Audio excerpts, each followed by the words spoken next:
Hi, and welcome back to A Penny Saved. Today we're going to be talking about shopping trips and writing lists and sticking to them.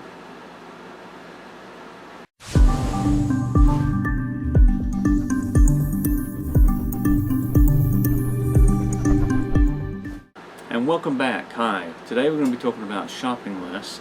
One, making them. You need to make a shopping list so when you go to the store you know what you're going to buy. And hopefully you're doing some sort of couponing, or at least looking at savings, or you're buying the best quantities for the best price per unit, something like that. You want to be a savvy shopper. On the website that I have, APennySaved3.com, it shows you how to do couponing and walks you through the steps of how to learn how to do that and how to be very good at it. So that's something I really recommend too. That makes you a good shopper when you go to the grocery store.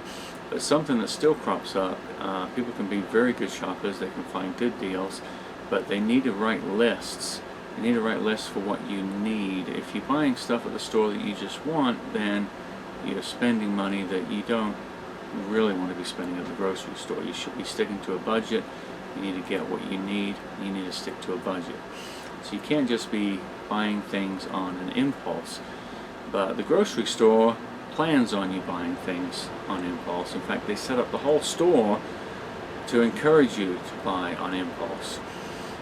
They encourage you to do that by putting things on sale that you probably just don't need, and you see that and you go, oh, that's a good price, or that's a good sale. But then you need to think, it may be a good sale, it may be a good price, but do you need it? And that's the key question. I've run afoul of this myself. I buy things because I go, wow, that was a great deal. I mean, I save 50% on whatever it is.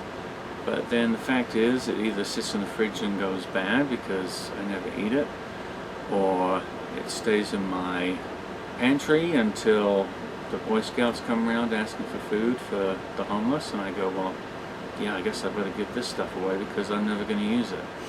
So it's good to write a list and to stick to it. It's a big problem.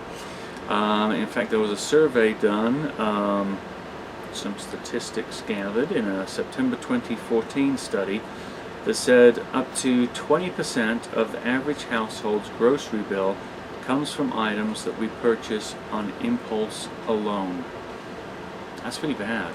So if you figure every month you maybe spend, let's say, $500 or $600, let's say $600, then 20% of that, $120, is going to be impulse buying. Wow, that's a lot of money you can cut back, and that adds up over the year, as do our savings. But that adds up, and that's not the sort of thing we want to add up there. So you've got to stop that.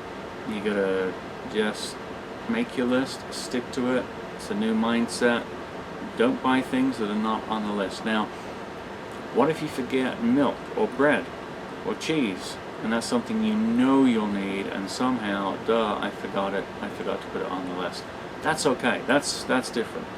But if you're going, wow, look at that 1 pound chocolate bar, that's on sale, that's a pretty good price. Or look at that bag of chips, I don't need it, I don't want it, I'm trying to eat better, but that's a good price, I should get that, I should get 2 of them. Don't do it. It's a waste of money, it's bad for your health if it's something unhealthy, or it's just a waste of money. At least it's a waste of money, you know that. So, if we go by 20% for the year, then yeah, you're spending a lot of money that you don't need to. I think you guys are a little smarter than that.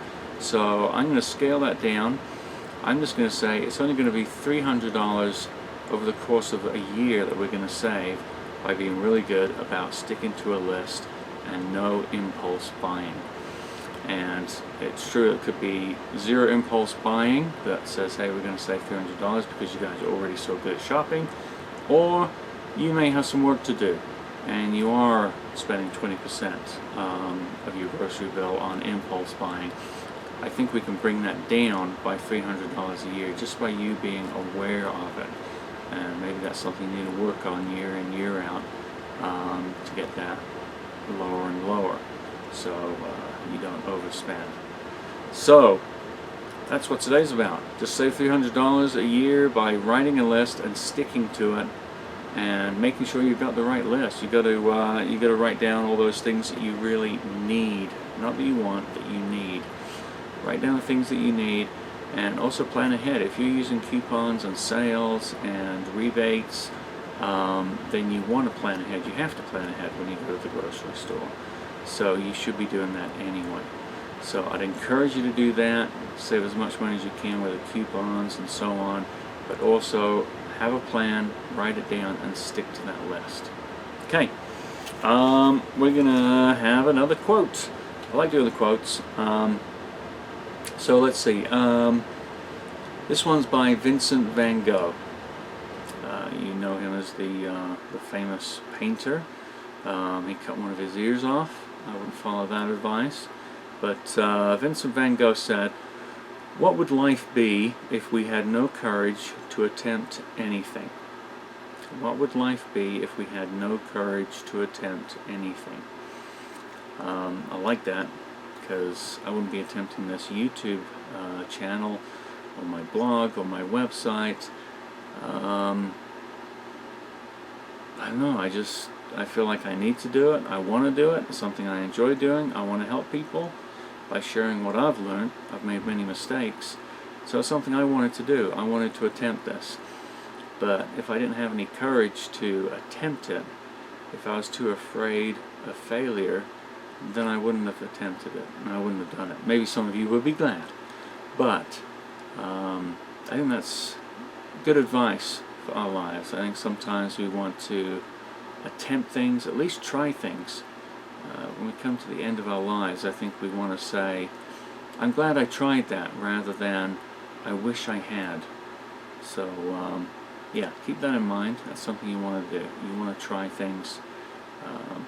I don't mean bad things. Don't go trying bad things. Just say, hey, I wanted to try it. You want to attempt things that are going to make you better. Attempt things that seem exciting, or maybe a little bit of a stretch for you. But try them. If you think they'll be good, they'll make you a better person, try them, and if you fail, you fail. So what? No big deal. You can't be afraid of failure.